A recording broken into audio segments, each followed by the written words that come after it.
On y va. Donc, on va encore rapidement parler de l'Afrique. Tu peux un peu zoomer. Donc, le continent africain, c'est 30 millions de kilomètres carrés. Donc, si tu considères le pays le plus vaste au monde, c'est quoi? La Russie, 17 millions de kilomètres carrés. Tu introduis ici à l'intérieur de l'Afrique, il y aura de l'espace. Si tu prends la Chine, qui a 9 600 000 kilomètres carrés, tu introduis ici dans l'Afrique, il y aura encore de l'espace. Si tu prends 10 fois la superficie de la France, tu ajoutes l'Angleterre, la Hollande, le Luxembourg, tu introduis ici, il y aura de la place pour jouer au football. Donc, c'est un continent qui est suffisamment vaste, avec plus d'1,4 milliard individus. Mais la question, c'est qu'est-ce qu'on fait donc? Pourquoi est-ce que nous sommes là à parler le français comme je parle là, l'anglais, le portugais, etc. Vous avez vite compris le débat sur les langues africaines et leur mise en valeur, parce que c'est important que nous puissions remettre en valeur nos langues. Mais est-ce que ça veut donc dire que c'est mauvais de parler le français et l'anglais? Je dis non. Apprendre des langues supplémentaires, c'est toujours intéressant, parce que ça permet d'augmenter la culture générale. Mais je veux aussi évoquer la partie historique pour montrer comment est-ce qu'on en est arrivé là, au point où on rejette aujourd'hui nos langues. Mais avant de le dire, je vais présenter rapidement les pays qui possèdent le plus de langues en Afrique. Le premier, de Almighty Nigeria, 520 langues parlées dans cet espace-là. Suivi par son voisin immédiat, le Cameroun, qui oscille autour des 280 langues parlées dans cet environnement. Le troisième dans cette affaire, c'est notre ami RD Congo, qui serait autour des 200, on dira quoi, environ 214 langues parlées en République démocratique du Congo. Le quatrième reviendrait au Tchad. Le Tchad serait autour des 129 langues. Et enfin, la Tanzanie, qui serait autour des 114 langues. Ça, c'est le top 5. Et quand vous rassemblez ces 5 pays, vous êtes déjà à près de 1000 langues inventées par seulement 5 pays. Tu imagines le génie que nos ancêtres avaient? Parce que les langues permettaient de faire quoi? Arriver dans un environnement, il fallait trouver des termes et des symboles pour pouvoir identifier l'environnement, transmettre des informations sous forme de code. Et ça montre que nos ancêtres étaient très puissants. Mais comment vient-on à un niveau où un pays comme le Cameroun, qui a près de 280 langues, n'arrive même pas à utiliser une seule de ces langues comme langue nationale? Ça veut dire qu'il y a un problème. On va essayer de comprendre de quoi est-ce qu'il s'agit. Mais là, très rapidement aussi, je vais te donner les 5 langues les plus parlées d'Afrique. D'accord? Le premier, c'est le Kiswahili ou bien le Swahili. Il y a 150 millions d'Africains qui parlent cette langue. Alors, 150 millions, c'est quoi? C'est 2 fois la population de la France. D'accord? Plus encore, la moitié de la population, je dirais, du Cameroun, qui parle le Kiswahili. Tu imagines? Et il y a plein de pays qui le parlent, comme la Tanzanie, capitale Dar es Salaam, le Rwanda, le Kenya, le Congo, d'accord? Et je pourrais peut-être aussi ajouter la Zambie. On parle le Kiswahili là-bas. La deuxième langue, alors ça se doute, ou bien ça se discute entre l'Amharique et le Haoussa. Le Haoussa est parlé par près de 50 millions d'individus, notamment ici au Nigeria. On en parle au Cameroun, au Tchad, au Niger. On en parle aussi au Bénin, au Togo, au Ghana. Je pense qu'il y a quelques traces aussi en Côte d'Ivoire, si je ne me trompe, et au Burkina Faso. D'accord? Et là, j'étais déjà à 3, n'est-ce pas? Le quatrième, c'est le Yoruba. Almighty Yoruba. Ici, Ibadan, Ifé. Ils sont là au Nigeria. Il y en a aussi pas mal au Bénin. OK? Après, tu as quoi Igbo aussi? Igbo.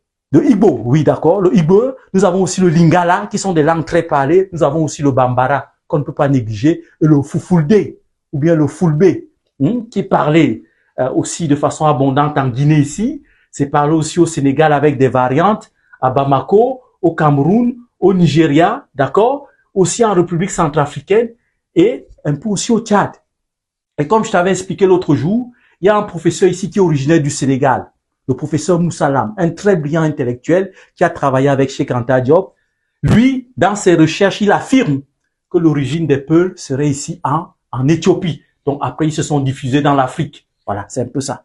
Donc, une fois que j'ai dit ça, la question qu'on peut se poser maintenant, c'est pourquoi avec autant de langues, nous n'avons pas réussi à nous positionner à telle enseigne qu'on puisse avoir des pays qui utilisent ces langues?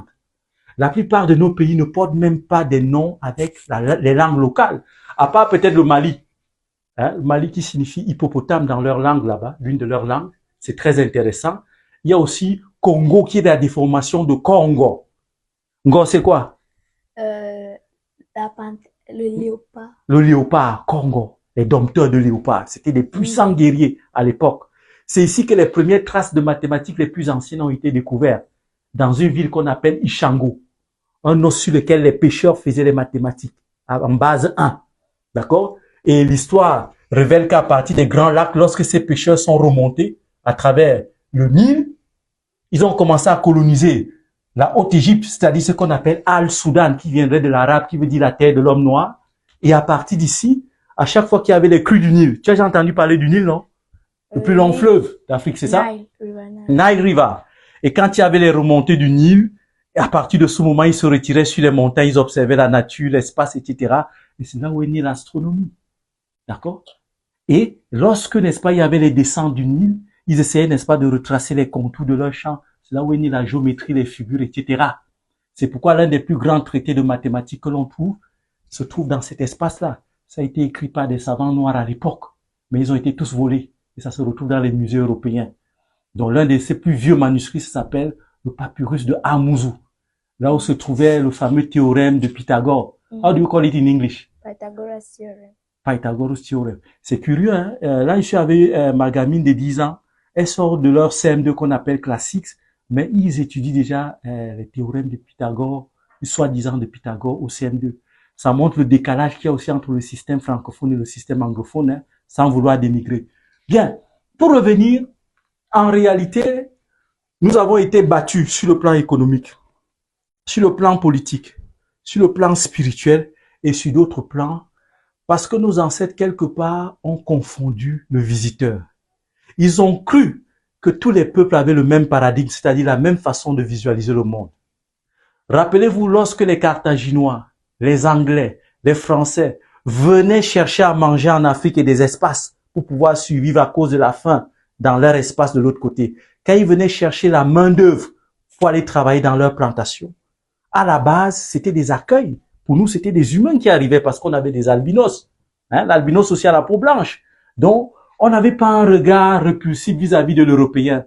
Mais sauf que l'être qui arrivait avait des projets malsains dans la tête. Et c'est là où nous avons échoué et c'est là où je vais chuter. Parce qu'en ouvrant nos portes à cet individu, il nous a étudiés, il a vu nos faiblesses et il nous a donné le coup fatal. Il a détruit notre système éducatif en créant un faux système colonial où la rentrée académique se fait pendant la période de la récolte. Vous imaginez ça? C'est-à-dire, lorsque les vieux ont besoin de leurs enfants pour aller au champ faire la récolte, c'est là où on prend tes enfants, on part les enfermer quelque part pour dire qu'on les enseigne. Qu'est-ce qu'on les enseigne? On les enseigne l'histoire de France. On les déconnecte sur le plan spirituel, on les déconnecte sur le plan historique et on les empêche de parler leur langue maternelle à l'école. Et c'est là où l'échec a commencé. Lorsqu'on a arrêté de parler nos langues, et il y a un de mes oncles qui m'expliquait que lorsque tu parlais ta langue à l'école, il y avait des camarades traîtres à qui on avait donné la mission de venir te mettre un gros os de singe au cou. Et tu étais humilié dans le campus. Donc, ta culture, ta langue, ton mode de réflexion est devenu un sujet de honte. Et petit à petit, on a, sur des générations, on a donc intégré ce qu'on appelle des traumatismes. Et quand un être est traumatisé, si ton cerveau ne trouve pas une explication valable pour te convaincre, tu deviens un danger pour toi-même. Et là, ils ont fabriqué des instituteurs, non pas pour transmettre la connaissance, mais pour traduire nos langues afin qu'ils puissent comprendre nos secrets. Et avec le temps, on a lâché petit à petit nos langues. Donc, il est d'urgence que nous puissions ramener toute cette richesse ancestrale au jour. Parce que l'usage d'une langue cache ce qu'on appelle un paradigme, c'est-à-dire une vision du monde. Et c'est dans la langue qu'on donne des noms. Je prendrai un exemple simple sur moi pour chuter. Dans ma langue, mon nom originel ou bien celui de mon papa, c'est Dogué. Dogué qui signifie les pylônes ou bien les piliers qui permettent de soutenir une maison. Vous vous rendez compte? C'est-à-dire, quand l'Africain donne un nom, il y a une vision de la chose, il y a une projection qui se fait de toi, et il y a, n'est-ce pas, une orientation qu'il te donne. Mais après des phases, n'est-ce pas, de travail sur toi qu'on appelle les phases d'initiation, il y avait des modifications qui venaient autour du nom. Donc, quelqu'un qui s'appelait Dogué devient Doksala, John Sala, Will Sala, Lixala. C'est un peu ça. Donc, nos langues sont vraiment intéressantes. Et si on commence à se réintéresser à nos langues, nous allons balayer des termes comme homosexualité qui n'existent pas dans nos langues. Nous allons balayer des termes comme esclavage qui n'existent pas dans nos langues. Et nous allons aussi balayer, par exemple, un terme que j'oublie encore là. Bref, en gros, il y a donc l'usage de la langue du colon fait en sorte que nous puissions adopter des schèmes de pensée du colon. Et ça nous réduit. Donc, vivement, essayons de revaloriser nos langues. C'est vrai qu'il y a l'arabe qui est présent dans notre continent. On continue à travailler avec, c'est pas un souci. Le français, le portugais, l'espagnol. Mais n'oublions pas, c'est près de 4000 langues qui végètent. Donc, c'était un peu ça, le petit enseignement de ce soir. Bien des choses à chacun de vous et intéressons-nous à nos langues. C'est très important. Voilà.